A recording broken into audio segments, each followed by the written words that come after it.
1988 came faster than I expected, and along with it many inventions and technologies.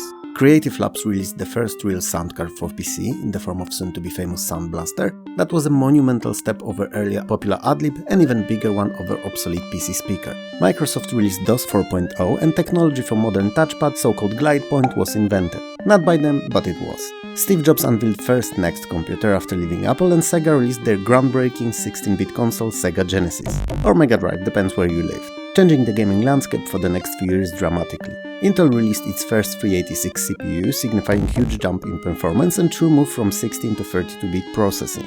It was a busy year indeed, but whether it was or wasn't is ultimately irrelevant to you. You're here to see if C64 games for 1988 could rival those released in 1987. So let's have a look together in this first episode covering the year. Armalyte is easily one of the best horizontally scrolling shoot-em-ups on C64. It takes place in the so-called Delta region of space, where remnants of a long-forgotten interstellar war remain forever frozen in space. They are potentially valuable, but recovering them will require you to complete 8 increasingly more difficult levels. Armalyte features many different weapons, ability to charge your main one, batteries extending that charge, converge generator, and even a satellite drone ship that, same as in most games in a genre, flies around you helping you in your mission. You don't lose your upgrades and are not moved to the beginning of each state upon death, but your weapon upgrades are taken away at the start of each new level, and batteries and generator are reduced by 1 level. Each level ends with a much bigger and deadlier boss than anything you've come across up to that point, and these require learning their attack patterns before you'll be able to take them down successfully. Armalyte is great, try it out. Ball-Blasta is an Arkanoid clone, with few small yet noticeable changes to the classic formula. Some things remained unchanged, so you control a paddle at the bottom, and there are destructible bricks arranged in various patterns on top. You have to remove them by hitting them with the ball, and you can't let the ball fall below your paddle and have to avoid aliens that can destroy it too. Money falls down from every block destroyed, and you have to pick it up to be able to purchase upgrades in between the 61 levels included in the game. These are your classic bigger paddle, shield, tribal, and so on, but are acquired in this novel way, rather than falling from the blocks directly. Ball-Blasta is not a bad game, and if you have no access to Arkanoid or Breakout, it's an excellent substitute for either. But if you have originals, there's no reason to invest in the clone really. In Bionic Commando you play as Nathan Rat Spencer, which is an odd nickname for 1988, as I thought that Rat was popularized around early to mid-90s. But whatever, I may be wrong. Still, you, as a titular Bionic Commando, half man, half machine, have to infiltrate the enemy fortress and destroy the launch computer that's there to prevent it from initializing a doomsday weapon. I may have exaggerated a little, you're not half and half really, more like 1/8 machine, as all you really have that was not given to you at birth is a bionic arm. It's a heavy one though, so while the game is a platformer you can't jump, the weight is just too much for you to do it. But have no fear, you're equipped to handle the issue in your own unique way. Your arm extends and contracts upon your command, allowing you to lift yourself onto high platforms, to swing between them and even pull enemies towards you. C64's Bionic Commando is a faithful port from the arcades, unlike the famous NES one. That's an entirely new story. You won't get to see it in this video though, as Nintendo doesn't take lightly to people promoting their games. Bombuzal is an arcade logic game, and a pretty fun one at that. It consists of 130 levels and requires you to detonate all bombs and mines on each level within a time limit. After the last explosion, your character needs to stand on a secure field. Each level completed successfully awards you an additional life, and you get a password for future replays every 8 completed stages. The game features 5 different fields your character can walk on. A regular one that gets destroyed with an explosion, armored one that's indestructible, ice field that you slide on until you get to the field that's not icy, dissolving field that disappears after you walk on it, and slotted field allowing you to push the bomb along the slot. There are also special on and off switches, power fields that turn off when explosion reaches them, spinners that push you in a random direction, and teleports, which I'm not gonna insult your intelligence explaining how they work. Other than the mine, there are also 5 kinds of bombs. 3 varying in size and blast range only, one that changes its size constantly cycling through earlier mentioned 3 stages, and so-called A-bomb that upon explosion instantly destroys all other A-bombs on the game board. Bombuzal also features 2 kinds of enemies, one moving clockwise, one counterclockwise, and 2 viewpoints, top-down and isometric. Well, it may not seem like it from this short description and video preview, but Bombuzal is really fun, and if you like puzzlers even just a little, you'll love it.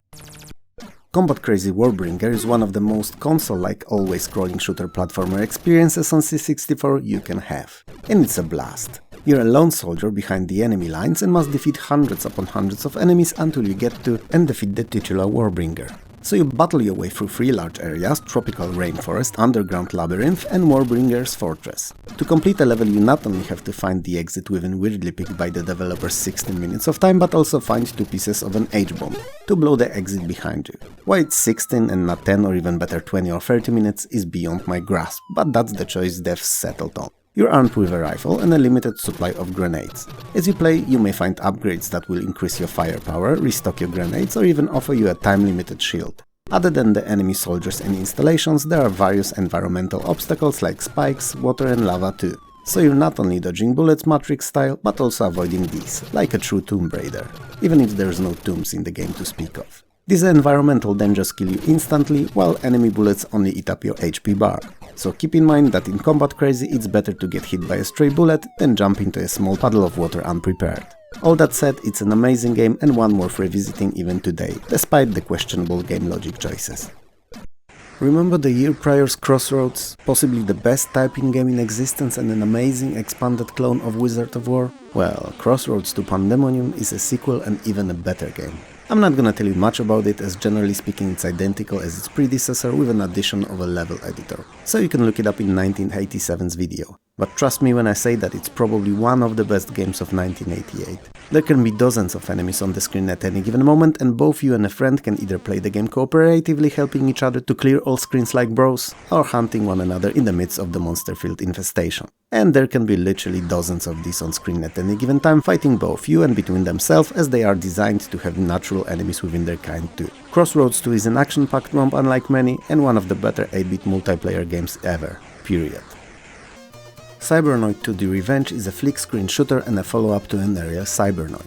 This time you're fighting hordes of space pirates and recovering cargo they stole. The levels are rather maze-like in their design and feature many environmental challenges other than just the enemies. Enemies themselves vary considerably, and not only in looks but also in their behavior and aggressiveness, which makes some of the screens considerably more challenging than the others, even if they're next to each other. Shot enemy ships drops cargo and you have to collect at least 1500 points worth of it to progress. Fortunately, your ship is armed with a gun and can have its arsenal expanded with a sideway aiming guns, bouncing bombs, seeker smart bombs and timed bombs to make your mission easier. Great graphics and sounds make Cybernoid II a gem among C64 shooters, but extremely high difficulty may be off-putting to some, so approach it only if you're up for a challenge. Draconus is an action fantasy platformer and an early example of a Metroidvania style of games. You play as Frog Gnome, who has to reclaim his kingdom from a tyrant beast. So you fight your way through this gigantic game, putting down countless enemies, and your main weapons are your fire breath and punch. The fire is limited but can be replenished by picking up items. Most enemies follow fixed paths of movement, but some can chase or even swarm you. And since we're on a subject, if possible you should clear each screen of all enemies that are in it, cause when you leave at least one alive, chances are that the next time you visit the screen, all of them will be respawned. As you play, you will find various artifacts, largely expanding your arsenal of available powers. For instance, with one you can transform yourself into a sea monster and be able to swim underwater. Draconus is a decent looking and sounding title, nothing to write home about, but good for the budget release that the game was. And given the fact that it was not a full price title, it's probably one of the better value games of 1988.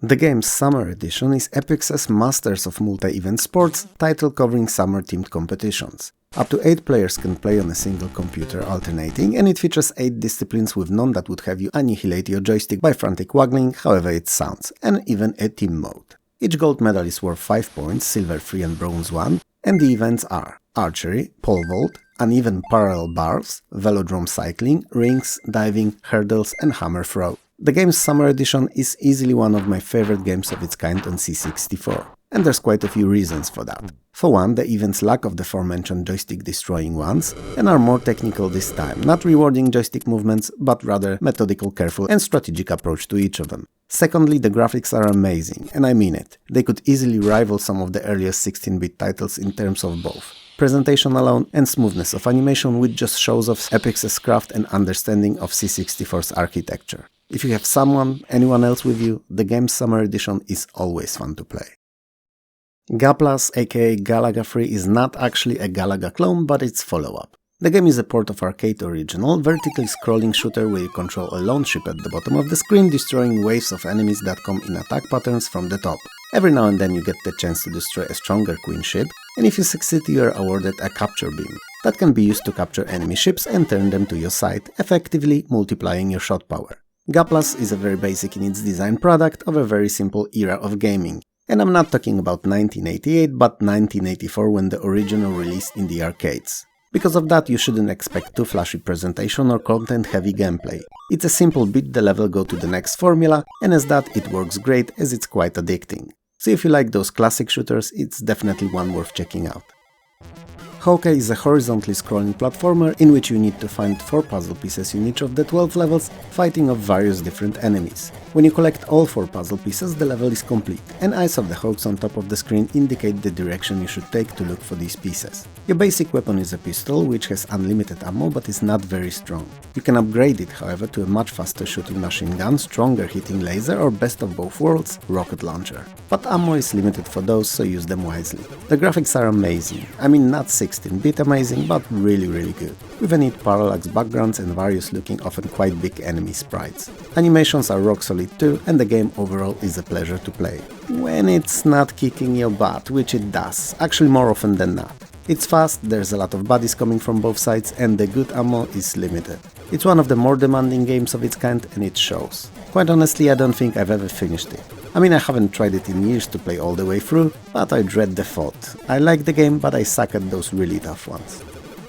Inside Outing, which coincidentally is also a name of my adult tape, aka Ruffles, aka Devon Airy in the Hidden Diamond Caper, is an adventure puzzle game with a unique setting. You're a master thief, not only in real life, stealing hearts left and right as you do, but also in this game. You are not, however, robbing anyone, planning a big heist, or even sweeping ladies off their feet. None of it. You've been hired by an extremely rich widow, of late eccentric old multimillionaire who passed away leaving his huge mansion behind, filled with gems and money. He was, however, keenly interested in experimental science, so his mansion is not only filled with riches stashed away in least expected places, but also weird monsters. And your goal is pretty simple, to find all of these treasures and avoid being killed by creatures roaming the large house. There are a lot of rooms to explore, and they're filled with what you expect to find in them. So beds, tables, chairs, cookers, paintings, pool tables, bookshelves, there's a lot. And all this can be pushed and pulled, some can be used or picked up. And this is how you search for the loot. Inside Out is not a groundbreaking game in any way, but it's a fun and innovative arcade title with some simple puzzle elements.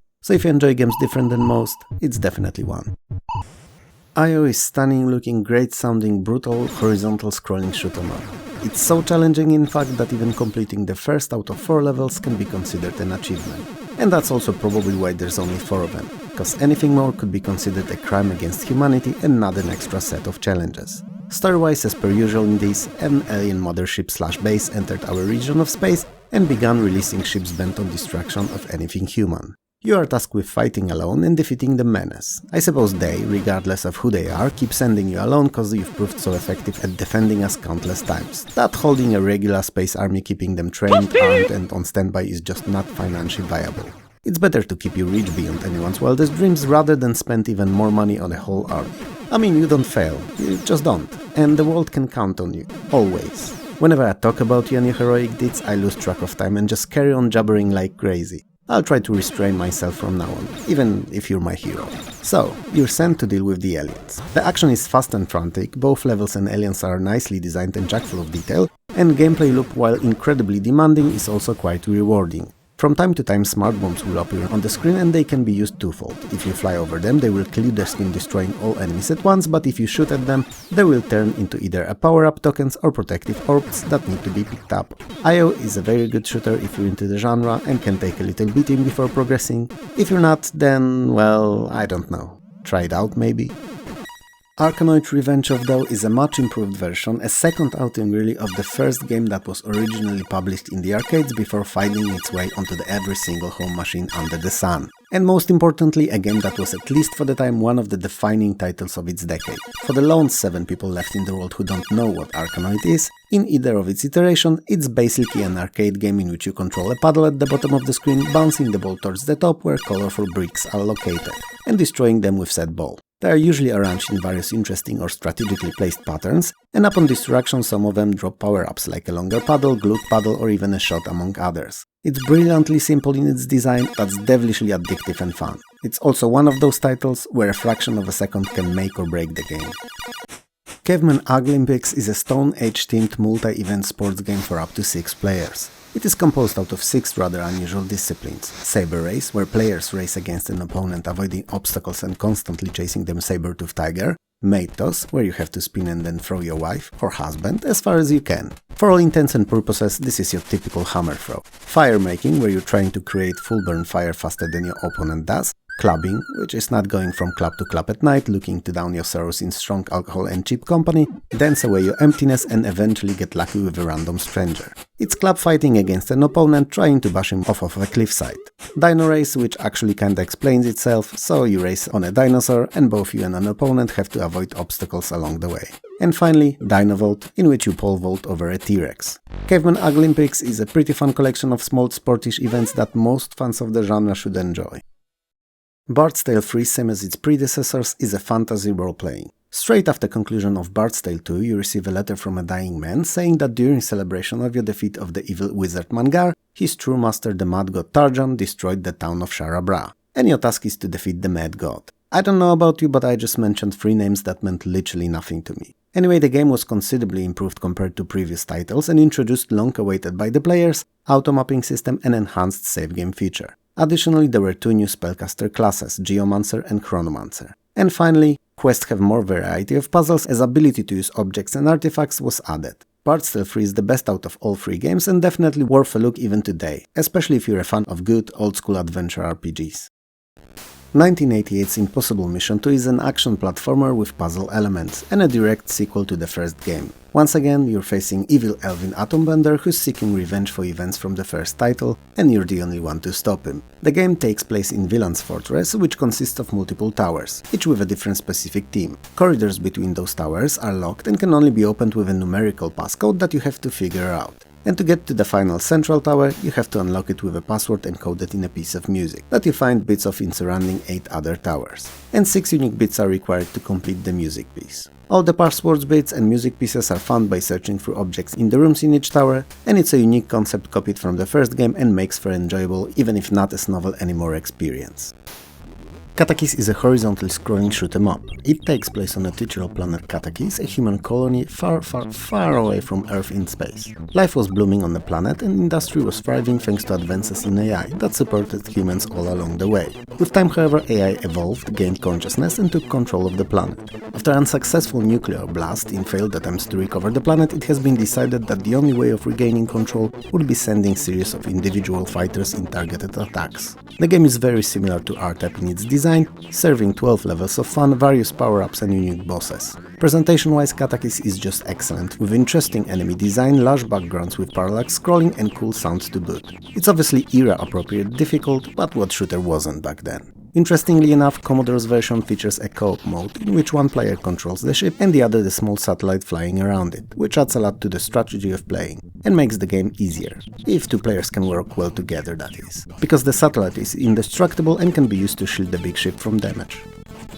The Last Ninja 2 Back with a Vengeance starts directly after the first game. You have mysterious scroll you were after in the first game and you're beginning to train new ninjas in your order's traditions. During one of those training sessions, you're mysteriously transported to 20th century New York, where you learn that evil shogun from earlier title is there too, and you once more have to defeat him and his goons with nothing more than your skills. The Last Ninja 2 is an improved and by many considered best out of all 3 outings in the series. It still features beautiful graphics presented in fast isometric view, excellent sounds, ever-present puzzles, and action-packed combat with use of various found in-game weapons. Many of the issues players had with the first game have been removed, so ninja controls are much smoother and easier. Picking up and use of items is also simplified and more gamer-friendly. And finally, levels have been compacted a little, reducing the number of filler screens, so that now nearly every screen has either something to pick up, interact with, a puzzle or an enemy to defeat. Moving the game setting from Japan to modern New York may have not been everyone's cup of tea, but gameplay and controls-wise, hardly anyone can argue about second part superiority over first. If you loved the first game or enjoy action-adventure titles in general, The Last Ninja 2 is definitely something you should not skip.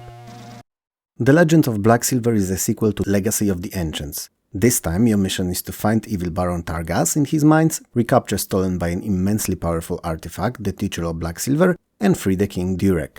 It may seem like a lot, cause it is, but it's also a really rewarding experience, same the first game was. The Legend of Blacksilver is still a single-person RPG with top-down view during traversal and first-person dungeons. Combat is turn-based and strategic, but earns you no experience whatsoever. It is only earned by completing quests. Towns feature shops in which you can arm yourself and purchase useful items and spells, earn or lose money by gambling, sell items and take on various jobs. All castles, other than the one belonging to kidnapped King Durek, are hostile and dangerous, but worth exploring for treasures anyway. Dungeons are for the most part huge and very maze-like in their design and filled with different enemies, traps and treasures. In short, as much as Legacy of the Ancients was a really fun and quite complex RPG, The Legend of Blacksilver is more of the same but slightly expanded and featuring a new story. If you liked the aerial, you'll like the latter, if you didn't, you won't, simple as that.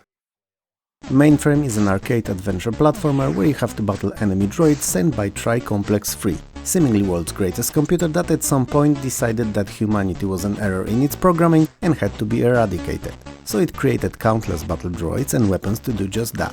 And as per every single time we've covered situation like that, you are No. I recently employed Batman as my assistant in making these videos, as he's the only one I can actually afford and we've been friends for years. But he's not been very helpful, he doesn't stop me from saying things like that or any other crazy stuff. All he really does is just keeps telling me who he is. I mean, I'm Batman. You're Batman, we're all Batman, whatever, but do what I pay you for, man. Anyway, what I really meant to say before I got carried away, and my now soon-to-be former assistant didn't stop me, was that you are the only one who can deal with the villain of the game. Launching from an orbital station in your specially designed power suit, you platform your way through various buildings, mountains, caverns and Tri-Complex's high-tech bases. There are a lot of secrets and gameplay mechanics hidden in the mainframe to discover, and getting over the initial high entry point will reward you with enjoyable and unforgettable C64 gaming experience. Kinda like Batman's next failure will reward him with his unemployment check, which will still be more than he gets here. Matterhorn Screamer is vertically scrolling platformer where you help Goofy, yes, that Goofy, this nice Goofy, so you help him climb the famous Matterhorn mountain in Switzerland. Along the way you have to collect flags for points and they reward as many of these as the number written on them says, and avoid environmental obstacles and other dangers. So you'll be dodging falling icicles, slipping on loose edges, also snowmen and mountain goats to name a few. So, as you see, concept-wise it's not a complicated game at all, but it's actually pretty playable nonetheless. And if you enjoy platformers, it's definitely one to complete. Not sure how replayable it is, but it's worth going all the way through at least once.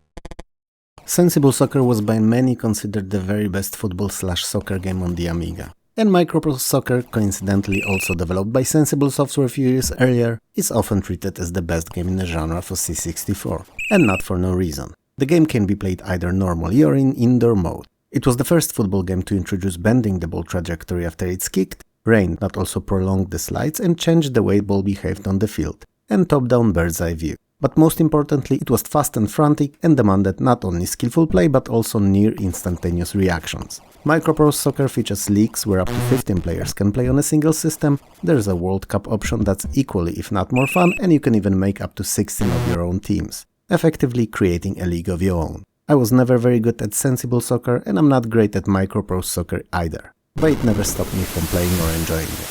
So if any of that sounds like fun to you, try it out.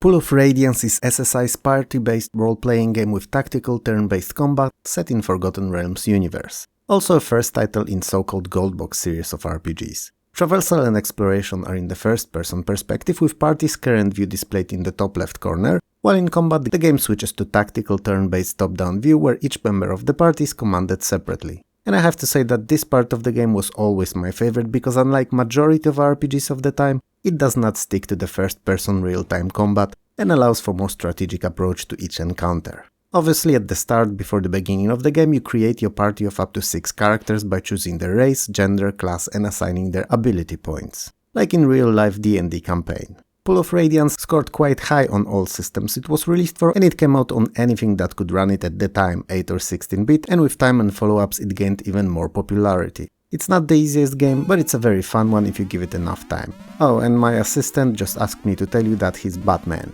and also that he always played as a man-bat, so not to give away his secret identity. Go figure.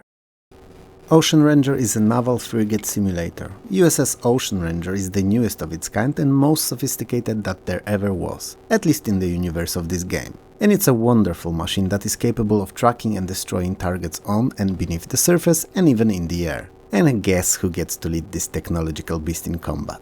Yep, you. So better prepare, as it's not going to be an easy one. The game features 4 theaters of action, and they are from easiest to toughest: Bering Sea, Southeast Asia, Central America and Persian Gulf. There are also 3 levels of difficulty to choose from, and they, combined with the theater choice, will set up number and kinds of enemies for you to defeat. Each mission has primary and secondary targets, specific victory conditions and weather. So after the initial briefing, it's wise to put a little attention towards arming your ship properly for the challenge ahead. If you ever find yourself low on fuel or armament, you can always return to home base mid-mission to resupply, but it's obviously best to sail out prepared rather than worry about that later. The game controls are a mixture of keyboard commands and joystick movement, and will take a while to get used to. If I can recommend something, if you have a friend with you, or Batman, your choice, it's cool to play it together with one of you on the joystick and the other at the keyboard. It's not a multiplayer game by design, but it's actually pretty fun played like that.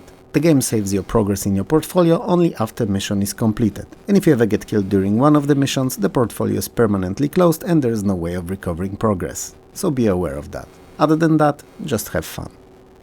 There are 2 versions of Outrun on C64, both made by the same people, a European one and one from across the pond. The first, in my opinion, has better Ferrari F40 sprite graphics and a brunette sitting next to our driver. Second has a blonde, same as in the arcade, and smaller, less detailed car sprite. But other than that, they're very similar, and picking one or the other is largely down to personal choice. What they both do have though is incredibly good renditions of arcade original music tracks. I mean, Magical Sun Shower is just great, but Splash Wave is stunning. It's on another level. Sid Chip is a little chip that actually could. C64's version of Splash Wave is my favorite out of all, even better than the arcade one. And if you disagree, you can send your angry email directly to my assistant at notbrucewayne@batman.com. All the scenes from the original Outrun are present in C64 Sport, although without the branching routes, and the game overall plays quite well, even if not perfect. It is, however, easily the best version out of all 8-bit ones, short of Master System, and it's even better than the horrendous Amiga port. And if not for the obvious cuts that had to be made to fit Outrun within C64's capabilities, like roadside objects for instance, it would have been a perfect port. All in all, if you like arcade racers, and Outrun in particular, you'll find something in C64's version to enjoy. If you don't, however, then nothing. Even stellar music tracks won't change your mind about it. The Fairy Tail Adventure is an action role-playing that was pretty popular on the Amiga, but remained largely unknown on C64. It is mind-numbing thousands of unique screens in size. For whatever the reason, in the past game worlds were measured in the screens. Given C64's resolution though, it would have probably fit in like 3/4 in today's 4K. That said, the game is a big one, especially for the smaller 8-bit machine that the Commodore was. And for better or worse, as in best titles in a genre, from ground up you can basically go anywhere. Even somewhere where you've no chances of survival, which some may consider a downside, but I enjoy having freedom of choice. Anyway, gameplay revolves around 3 brothers who are on the quest of recovering a stolen by the forces of evil talisman and returning it to their home village, Tembri. Interestingly enough, you control only one of the 3, and are allowed control of another only if the earlier brother failed. I don't think that's a system that I've seen in a game before, and other than cannon fodder, I'm not sure I've seen it since at all. Power at Sea is a 3D novel action strategy and not a simulation for once. The game takes place on the Pacific in 1944 and you're commanding a small strike fleet. You have 96 hours to secure and capture small islands in Lied Gulf, and to do so you have to first destroy the land cannons and bunkers and then send landing boats with troops ashore. Oh my god. My notes for the video, which Batman once again did not proof check, little rascal that he is, said that you had to send landing boars and not boats. And while I might have said it correctly just now, the thought of a unit of landing boars is something that will keep haunting me for the next few days. I mean, can you imagine them jumping off of a boat in a full gear on the shore with madness in their eyes just to completely ignore the enemy and start searching for truffles? Anyway, as you go about it all, you also defeat enemy battleships and carriers with your fighters and anti-aircraft guns. If it sounds odd, don't worry, once you master the controls it's actually really fun and playable and will keep you at the edge of your seat all the way through, whether you succeed or not. It is worth noting that Power at Sea is C64 exclusive and cannot be experienced on any other system of the time. Also, the only game in existence featuring landing boars, I must add.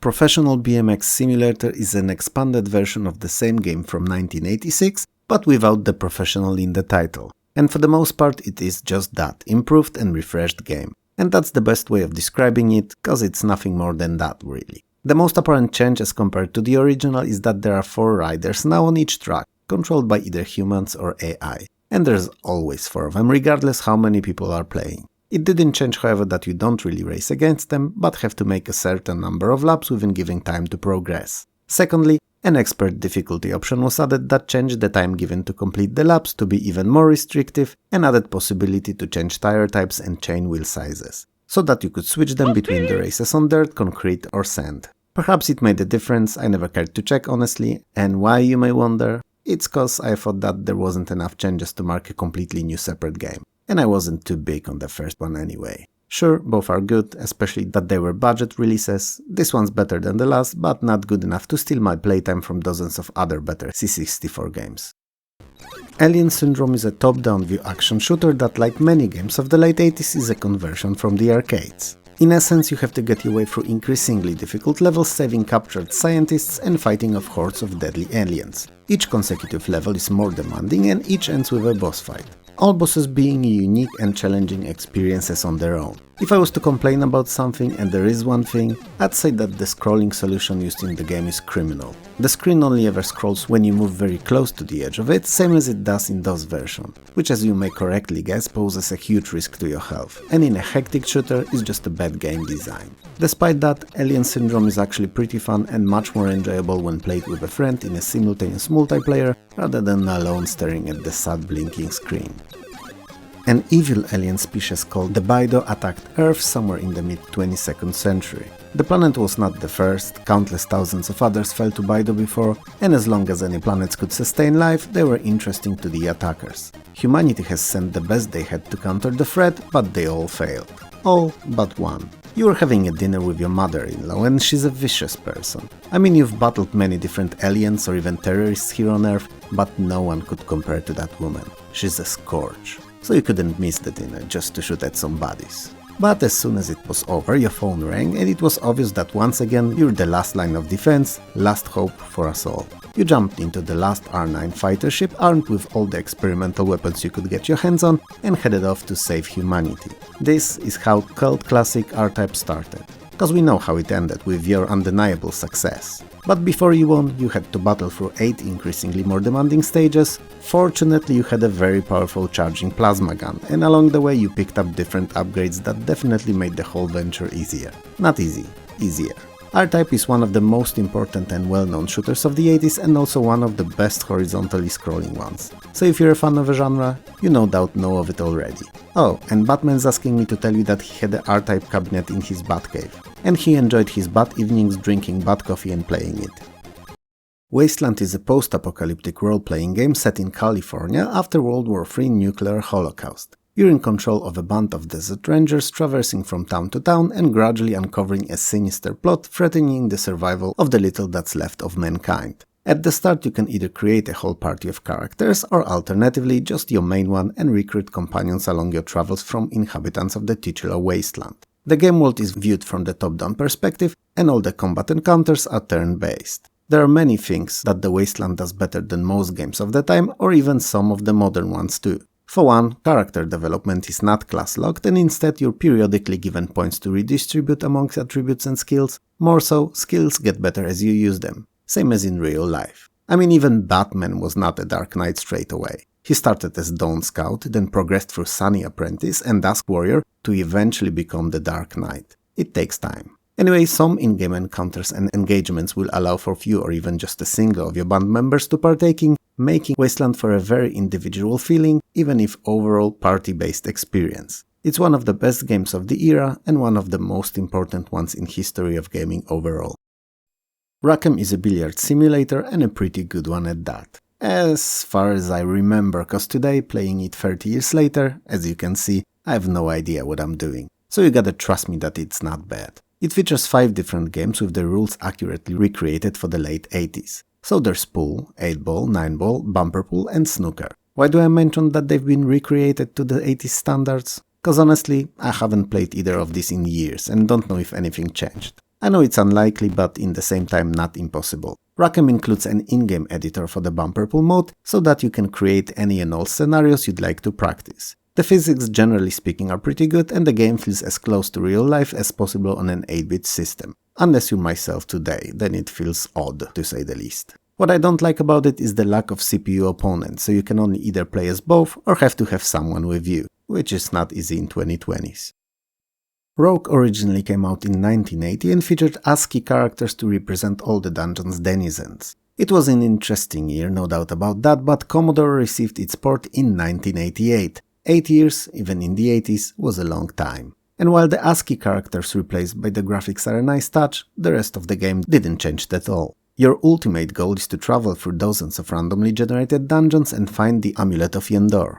And while the gameplay itself is anything but shallow and you still get to experience many different monsters, items, weapons, scrolls and secrets that you'll find along the way, in 1988 gamers expected a lot more meat on the bones. And Rogue, despite being the title responsible for creation of a whole roguelike genre, didn't offer any improvements on the original other than the presentation. Sure, it's a fun game for those who like this particular style of games, but most others couldn't care less for it, especially 8 years after they managed to forget about the original. It's a good game, but it released way too late to have any real impact on C64's gaming scene. Cinemaware, developers of Rocket Ranger, were known on the Amiga for their excellent and interactive movie-like experiences that were leagues ahead of the competition in terms of storytelling, design, and most importantly graphics. They also often mixed genres, especially action-adventure with strategy, to create unusual and memorable titles. Rocket Ranger is more action-oriented than strategic, but despite that it's an interesting and enjoyable game. I'm happy to admit that on Commodore, same as on the Amiga, it looks amazing. It clearly squeezes out as much out of C64's power as you do out of lemons and limes making those sweet drinks that you do. And it plays as well as those drinks of yours go down. Sure, it's not on Amiga's level, but there's a generational leap between the systems, and it could be argued that it looks as good on C64 as some of those early Amiga games did. Those that were not made by Cinemaware at least. Story-wise, in Rocket Ranger you play as titular hero fighting against Germans during Second World War, and it's loosely based on Rocketeer comic books. And while it's a decent game, it's nowhere near remotely near gameplay-wise as compared to other of Cinemaware's titles. Red Storm Rising is a submarine simulation based on Tom Clancy's novel by the same title, and it takes place in the Norwegian Sea where you take control of a hunter-killer submarine performing various missions loosely based on the campaign described in the book. Legendary Sid Meier co-designed the game, meaning you can expect nothing less than a stellar gameplay. And as with most games he dipped his toes in, the game is based around the score awarded at the endgame along with appropriate rank. What's worth mentioning is that the successes and failures of the player actually reflect on the state of the region is in during gameplay and eventually the outcome of the whole war. So each mission is important, and while some can be lost, it's preferable to aim as high as possible. The game was well received and widely appreciated by the fans of the genre, often cited as being the best and most realistic simulation of the time, that gave players unprecedented amount of control over all of the ship's internal systems. Even if you're not a fan of simulations, given that Sid Meier was involved, I believe that it's at the very least worth checking out once.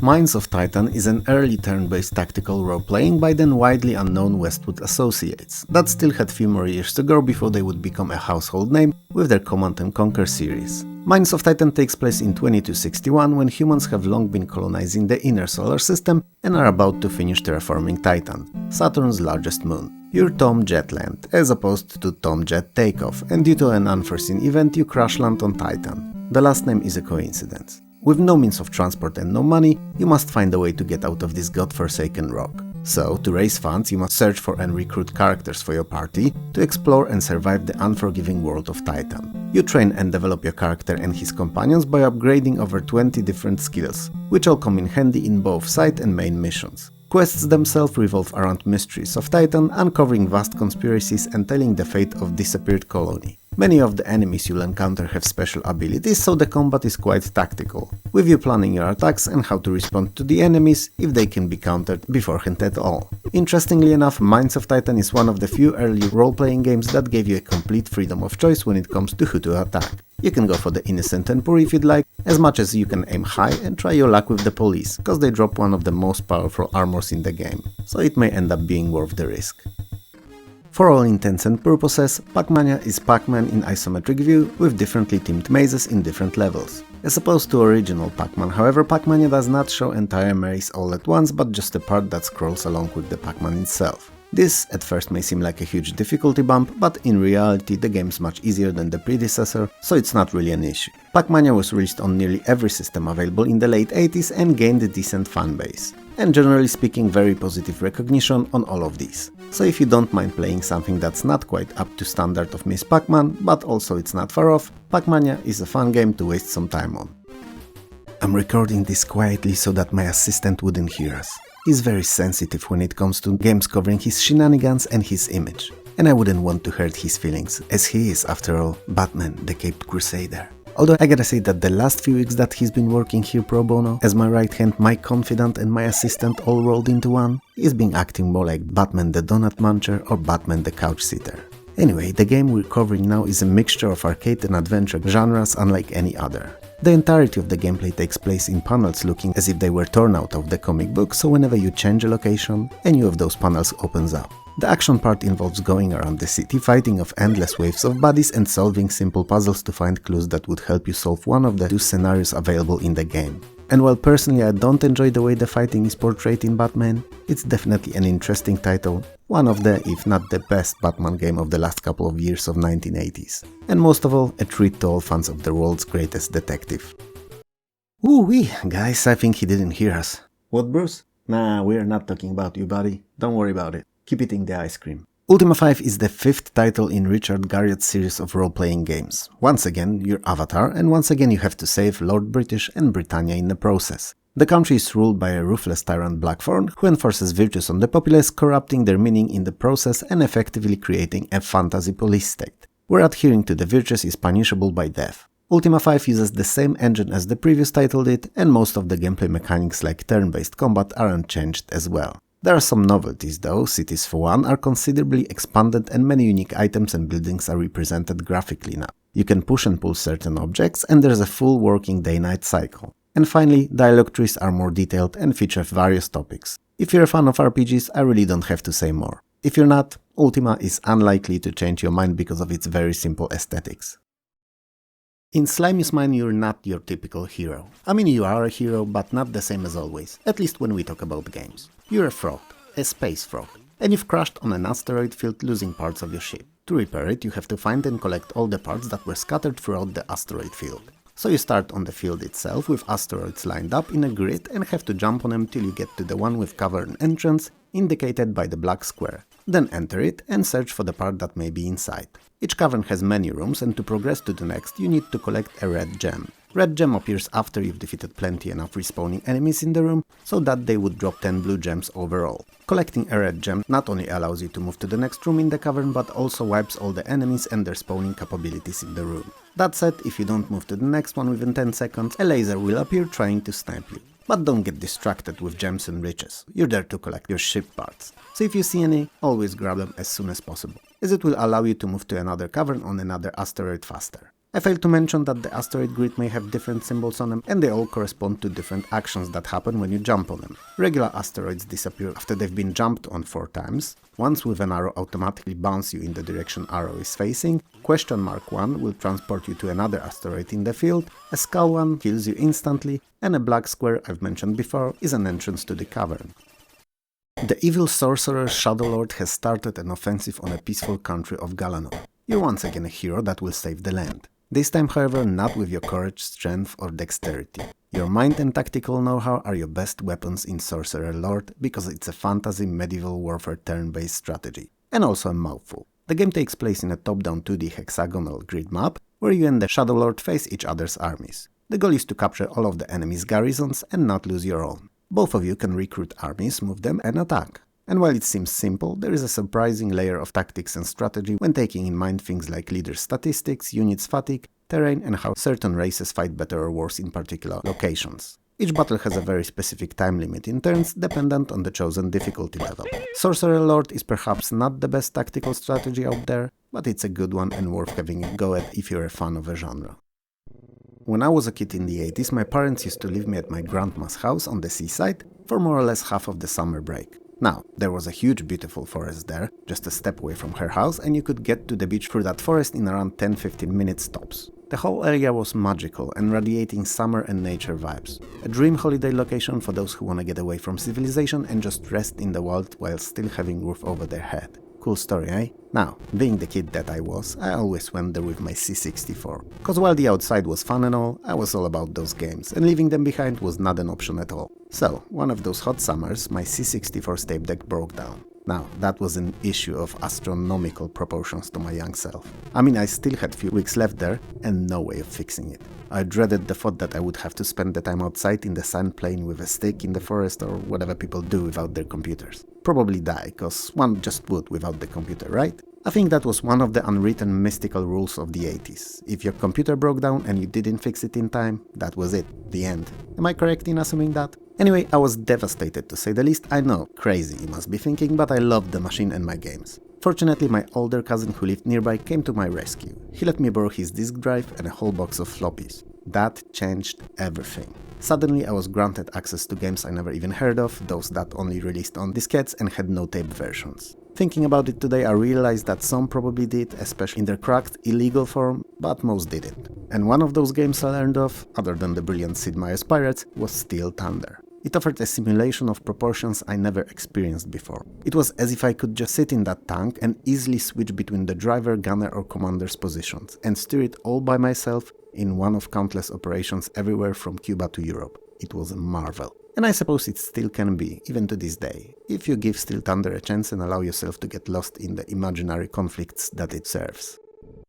Epics were the masters of multi-event sports games in the 80s. No one could compare. But everyone wanted piece of that pie. So many tried, and most failed. Today's title, Summer Challenge aka Summer Olympiad, is one that didn't. I mean, it did not steal the crown or even came close to it, but it was a decent challenger and a fun, even if a tad limited selection of disciplines. The game offers 5 of these: skeet, hurdles, fencing, triple jump and diving. And it's a good mix, I must add.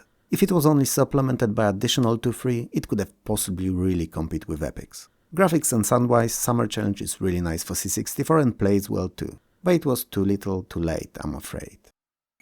Zybex's original horizontally scrolling shoot-em-up. You're playing as convict, or a pair of them if there's 2 of you, Casalana and Rincer, and they're trying to escape from galactic prison and acquire Zybex, crystal that would grant them amnesty. The game is composed out of 16 levels, and after completing each, you get 1 crystal. They are used to unlock later levels, though levels 2 to 12 are accessible as soon as you complete the first. Extra lives are awarded at every 10,000 points or by collecting appropriate pickups. The most unique feature of Zybex, however, is easily its weapons system. Your gun shoots automatically and the fire button is used to cycle through available weapons. All of them can be upgraded up to 4 times, and you do so by collecting pickups with appropriate icons. Whenever you lose a life, currently selected weapon is degraded by 1 level, or removed from your armament if it was already at the lowest grade. The weapons are Orbiter, which is your basic shot, Multi-Shot, that goes from 2-way to 8-way with upgrades, Railgun, a single strong projectile, Pulse, and finally a wall, that increases in size when bettered. Graphically and sound-wise, Zybex is pretty good. Perhaps not on the level of the best games on the system, but there's really nothing to complain about here. But most importantly, it plays great, and that's what you should really take out of all I just said. Everyone knows Contra aka Geyser. At least I think so. But not many people know that it's actually not a NES original, but an arcade game that was ported to many home systems of the late 80s. I mean, I do not wonder why NES is most folks' first association, as its version was so iconic, such a marvel that it's the easiest one to recall. But we don't speak of Nintendo games on this channel, because of how friendly and understanding they are to YouTubers covering their content. What? I can't say that, man. I know it's true, but it's not something I could repeat, alright? Okay, I'll try. So, my assistant, you may know him as Manbot or whatever, told me to tell you that if he had to save Big N's buildings from buddies, any buddies, even video game ones, he wouldn't. He told me that he'd let the Joker go to town on their HQ. And while I understand the sentiment, I do not agree with it. Anyway, Contra is horizontally scrolling shooter, for the most part at least, where you and a friend get to run right ways, shooting enemies with different weapons and generally serving tough love to anything and anyone in your way. I said that it's mostly horizontally scrolling as some stages scroll vertically, and there are also from behind the back maze-like stages too. Tomato, tomato, potato, potato. Horizontal levels is what we remember Contra for, right? Don't answer that, I don't want to be disappointed. There are 4 power-ups in the game: Standard Rifle, Scatter, which is your try-shooting spread shot, Powerful Laser and Barrier. Interestingly enough, Commodore's version only has 6 levels out of Arcade's 10, but they're divided into 9 stages overall. In the end, is Contra/Geyser on C64 a good game? It's decent, but not great, and nowhere near the quality of NES Classic. The fact that you have to press space to jump is a heavily contributing factor to this judgment. While it's okay for occasional bomb or grenade in other titles, in Contra it's unacceptable as you basically jump all the freaking time.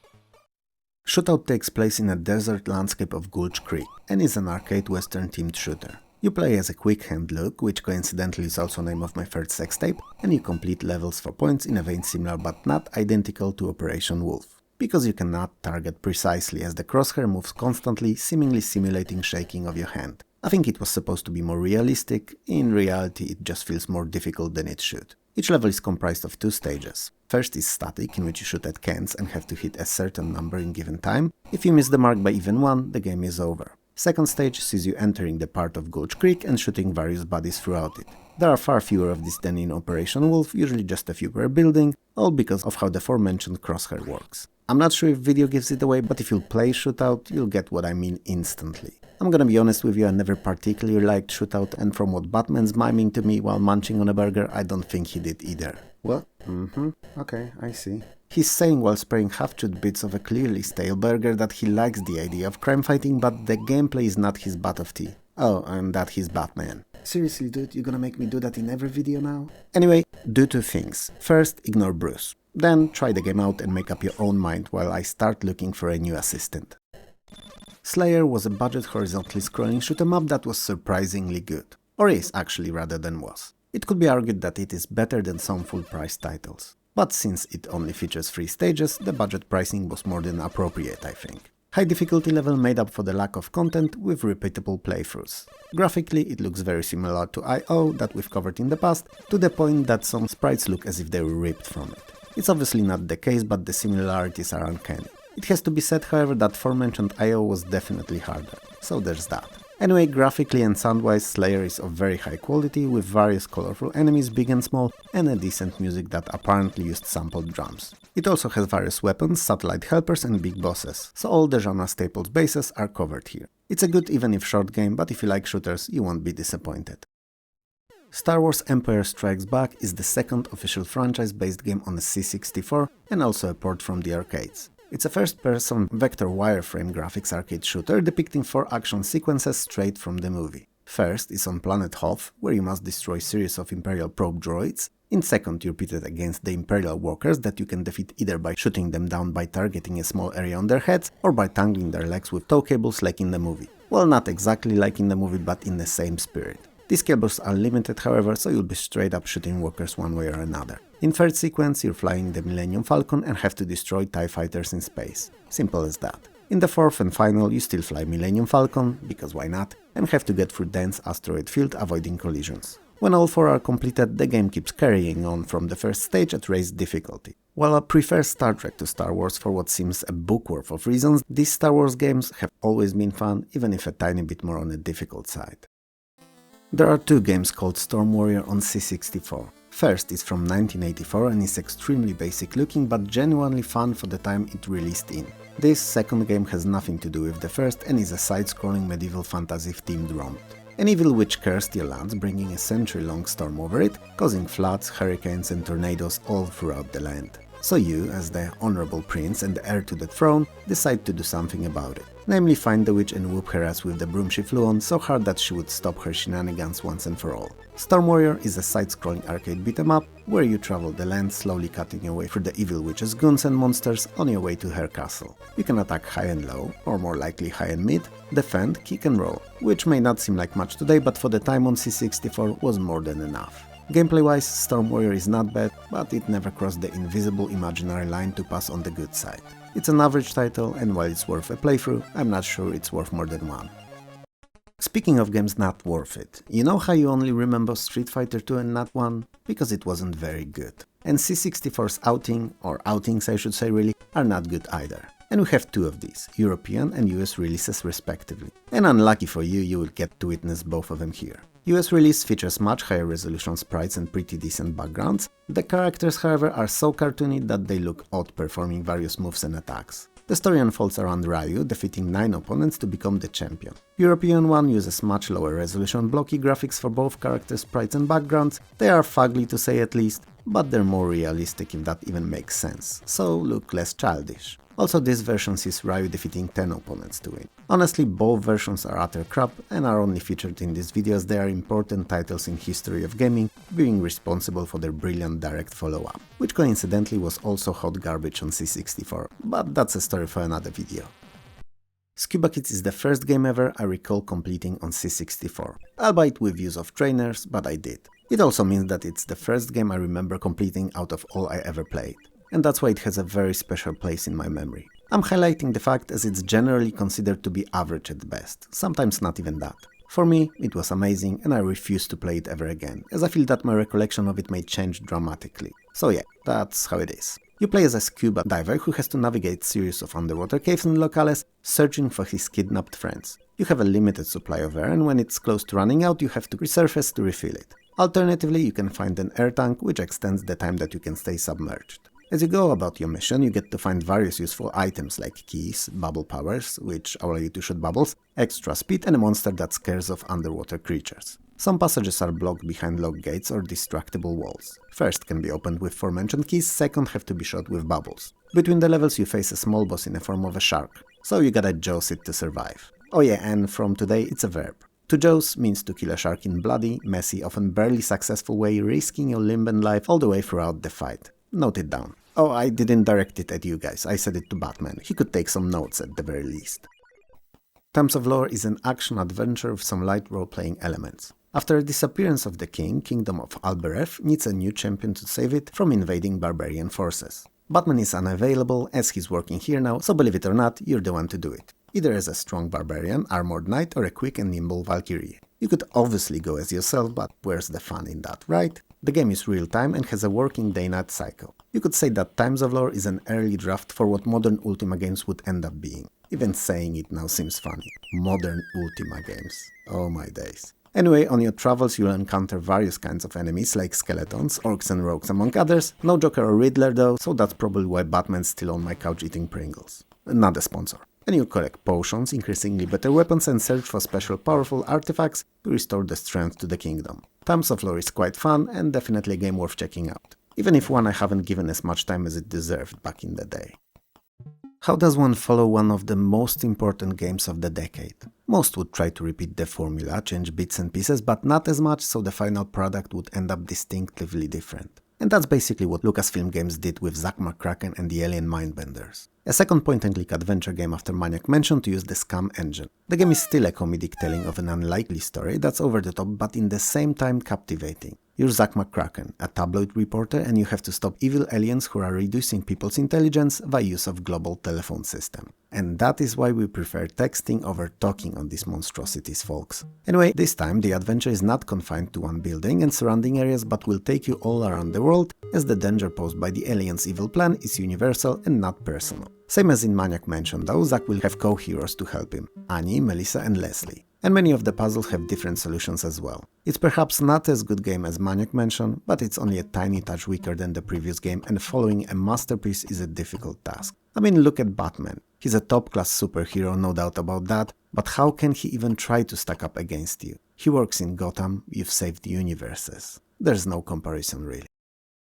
Alright, it's clear now that while 1988 was not a bad year, and some really amazing games came out, it cannot compare to 1987, even judging by the sheer volume of amazing releases. I've dropped 5 episodes covering over 100 games for 1987, 1988 has 3. It doesn't mean that 88 was disappointing, quite the opposite, it just means that many of the devs and gamers started noticing new and exciting 16-bit machines, and moving to them enchanted with their capabilities and all the beeps and boops and white-color palettes. The works. That said, we're far from being done, as C64 had few more good years and we'll covering them soon. For now, let's leave 1988 behind.